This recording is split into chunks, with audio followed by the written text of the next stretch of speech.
I'm Scott Al Miller, and this is my life living in Leon, Nicaragua. Today we were discussing on the WhatsApp groups about how to get to Argentina from Nicaragua, as I bet a lot of people are wondering because of the new news that just came out that investment citizenship in Argentina is about to become available.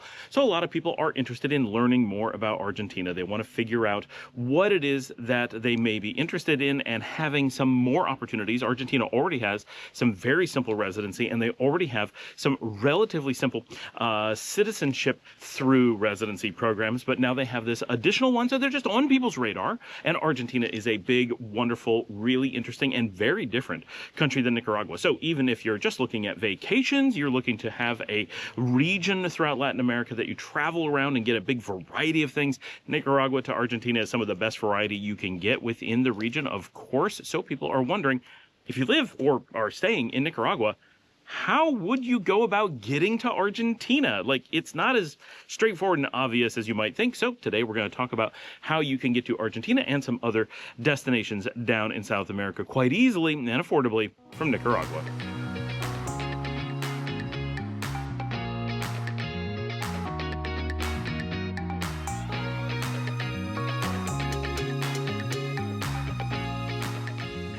If you've done any research, the first thing you're going to notice is that there are no good flights going from Managua southbound. That's because Managua is a northbound airport. This is something that if you were from the United States or Canada, you're probably not used to, this concept that airports have a tendency, not a definite rule, but a tendency towards being directional. In Costa Rica, we have the best example. Their northern airport of Liberia primarily services the US, and Canada points north. That's its function. Its main airport at San Jose does still go to North America. Of course, it is the capital and largest airport, but primarily it tends to look into the region, Central America and the Caribbean, over to Europe and into South America. So it's a more south-facing airport. Same thing with Copa coming out of Panama. It tends to look to the south, being that it's connected historically to Colombia and so forth. So we have different airports that kind of lean different directions. Managua is a north-leaning airport.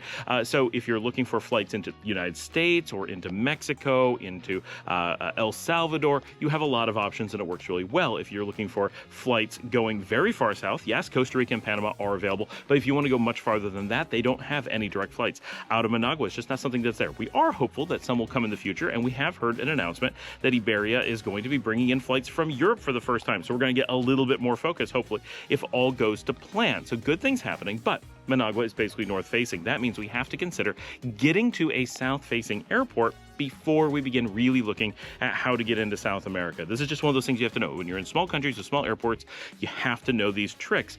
So if we are looking southbound past Panama, right, which is mostly eastbound, if we're looking to go southbound into South America, we need to consider an origination airport and then figure out how to get there from Nicaragua. Or look at what airports are south-facing that we can get to from Nicaragua and look from there. Now, we can fly to the U.S., reset everything, and then fly from the U.S. to South America. Obviously, that works, and a lot of people actually do that, right? So flying up to Miami and taking any number of American origination flights out of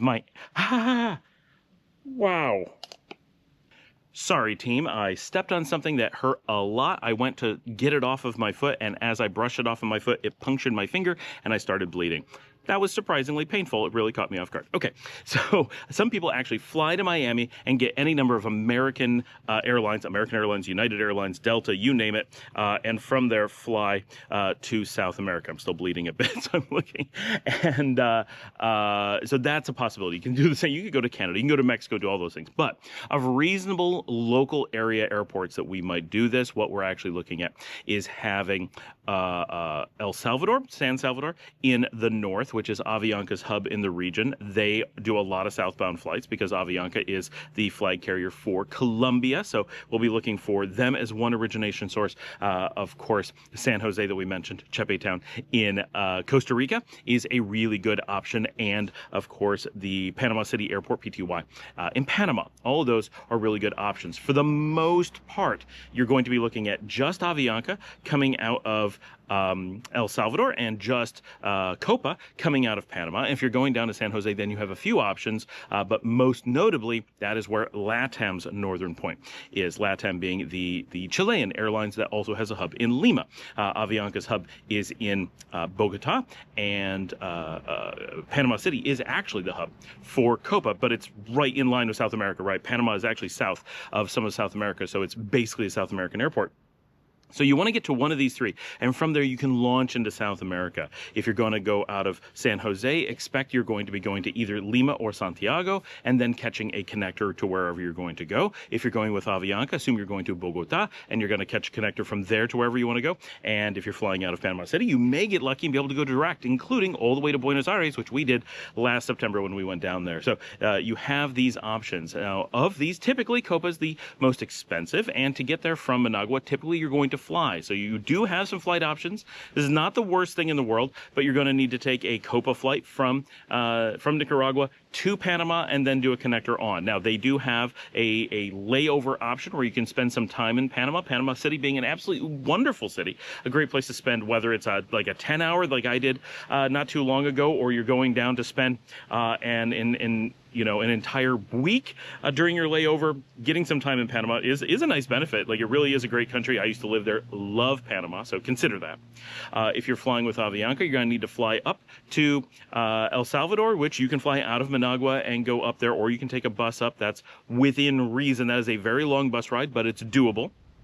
And you can get off at the airport and fly down from there. It's really not that awful, depending on if your timing makes sense. We'll talk a little bit about that at the end. And then if you're going to be flying out of San Jose, there are flights out of Managua that go to San Jose. There's also buses. So depending on where you are in Nicaragua, San Jose isn't that far. It is far, but it's not that far. So you may want to take a bus down there. That's the one where you're most likely to want to take a bus. I take buses. Bryce, that's on the channel, he takes buses. There's a lot of us who like to fly out of that region. We like to go southbound, and that little bit of extra bus ride makes the whole thing so flexible and low cost, because the buses, like for me who live here in Leon, I'm able to grab the bus here in Leon. It takes me directly to the airport, not just to San Jose. It takes me to both Liberia and San Jose airport, so I can be dropped off at the airport.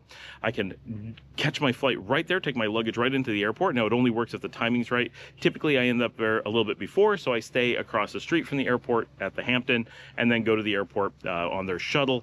Still very, very easy. Now, of course, if you're taking a bus and staying at a hotel, the cost does add up. So make sure you check all the factors, but these things do exist as options. I really like flying LATAM Airlines, and Copa is quite good, but LATAM is my favorite in the region, so I do put in a little bit of effort to get my miles there, and I like their destinations and the airports that they use. But Copa going directly to Buenos Aires, which is our discussion now, is awfully nice. All of these are quite affordable. When you're looking at prices in any other manner, your chances are you're going to be looking at thousands of dollars. We managed to do just several $100s on Copa, which was the most expensive of our options. Last time I went to Bolivia, it was only a few $100s via LATAM, and that's most of the way to Argentina. It kind of goes up near the border. So those are real options. Those three airlines with those three origination cities answers most of your questions. So if you start by looking at those airlines out of those cities and figure out how you want to get there, how you want to manage it, that it's a little bit more work than you're used to flying out of, say, the U.S. or taking Managua to Miami or something like that. But with this little bit of knowledge and a little bit of extra effort, chances are you're going to find some very reasonable options. And that's how life is here in Nicaragua. We're not a big country, and we don't have a lot of international travel. So our airports just don't have that ability to just fly anywhere direct. We would love to have that, obviously. We're hoping with the new, bigger airport, we're hoping with the growth in the economy that we're going to see some of those things start to happen, and we are, but it's a slow process, and who knows how long it's going to be before we get southbound flights, because those are less common from this region. Our big hope, of course, because we do have Copa already coming here, Avianca already comes here and has their hub just north of us. If LATAM extended their northern point to Managua, that would be our big game changer, and that would be the logical step.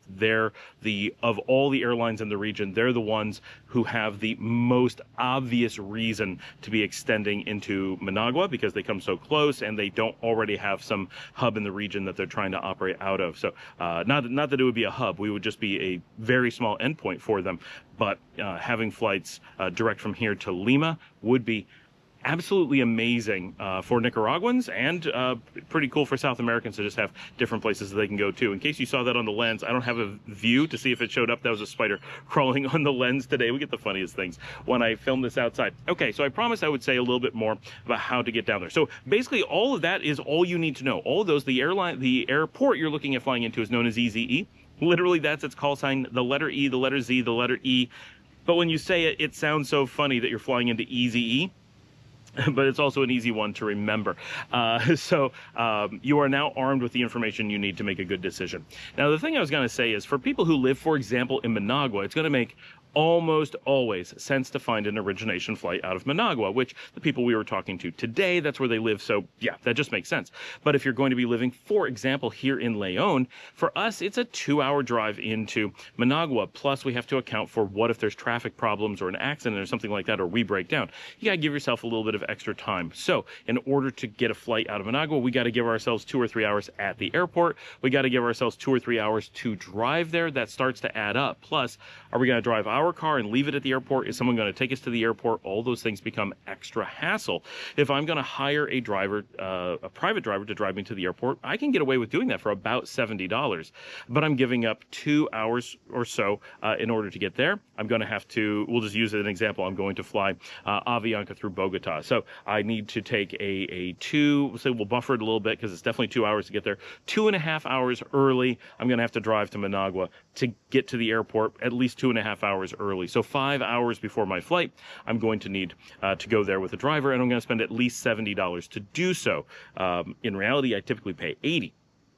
Plus any tip, plus whatever, right? So I'm going to get down there, go to the airport, then I'm going to fly Avianca up to El Salvador, do a layover there, and then fly to Bogota, do a layover there, and then on to wherever I'm going. So on top of a 5-hour drive and extra wait at Managua Airport, I'm also going to fly 45 minutes to an hour north, do an hour layover there, and then have to fly 45 minutes to an hour right over top of Managua to fly back down. So I'm losing about 3 hours there. So in total, I'm losing about 8 hours in order to fly out of Managua. Now, depending on the timing of your flights and where you want to go, this could work out really well and just be absolutely fine. But if you are, and this is one of those, you don't really think about all the things that go into going to the airport and just how intrusive it often is. We often think in our minds, airlines are easy, buses are hard, and that's almost never the case. I once did a test in the United States of, I left New York by car and a friend left New York by plane. I was at the airport in Atlanta, Georgia, waiting for him before his flight arrived, right? Like, that was how dramatic it was, that it was easier. And I had the flexibility to go anytime. He had to go to the airport at a very specific time. So I had flexibility and was faster. Now, more work, but cheaper and more flexible. Definitely I would drive that rather than fly it. So there's a lot of times I've learned over the years that flying often comes with a lot of overhead. So if I can reduce it, I often do. So compare that to the alternative. We just talked about how much that would be to fly down using Avianca simply because of the airports they make you use. If I was going to fly LATAM, it would be slightly different because the path's a little bit different, but I would take the bus from here to San Jose. Now, that bus is about 12 hours. That's not trivial, but it takes me right from Leon. So I get to sit on one bus all day. I don't have to do a layover. I don't have to do extra changes, and it takes me down to San Jose Airport where I'm able to grab the LATAM flight. Now, again, if I guys put in a hotel overnight, if there's a lot of complications with that, it's not going to be worth it. But you got to look at the whole factor, right? So just ways to consider it. Then I fly from San Jose to Lima. Do the same thing that I would do in Bogota, not the same thing I would do in El Salvador. Right? That's an extra layover that I don't have to deal with. And I don't have to deal with the flying north and flying south. So the bus is taking me directly south. All of the bus ride that I'm doing is taking me on my way to my destination, even if much slower than an airline's, rather than taking me out of the way and then completely the wrong direction and then having to return. So we have to include all that flight time as well. Not only is it 5 hours there plus 3 hours, like it's a lot. So I'm now an extra hour into the flight. So the amount of time that I've had to put in extra is actually very little, depending on when the next flight is. Then I can catch my flight out of there to Lima and then on to wherever I'm going in South America.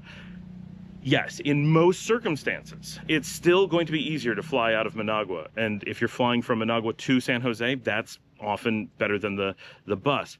But just be aware that the bus is often only about $70 or $80, and sometimes even less, sometimes like 60. So if you're looking to save money, if it lines up with your time, depending on where you are in the country, it can make a lot of sense, especially if you're like in like San Juan del Sur. If you're having to drive extra far up to Managua out of the way, when the bus would pick you up later in the day and take you directly to the airport, which is much closer then, at that point, for example, it would make way more sense to take the bus. But if you're in Managua, way more sense to take a plane, and in the rest of the country, evaluate. Right, just things to think about, because we often don't put it into those terms. How much effort am I really putting into trying to fly versus taking the bus? But because I like to fly through LATAM, I like to fly through Peru, and so forth, I tend to do that. But yeah, Argentina and much of South America, great destinations from Nicaragua. With a little bit of effort, a little bit of planning, a little bit of know-how, it's going to be very accessible to you, and hopefully you can have some nice trips. And that's part of the great thing about living in Latin America. The rest of Latin America is so accessible. So hopefully you have wonderful journeys. Look forward to hearing from all of you guys in the places you explore. Thanks for joining me. Like and subscribe. If you'd like to help support the channel, you can buy me a coffee at buymeacoffee.com/Scott Allen Miller. As always, watch another episode, hit that like button, share on social media, tell someone about the show, and I will see all of you tomorrow.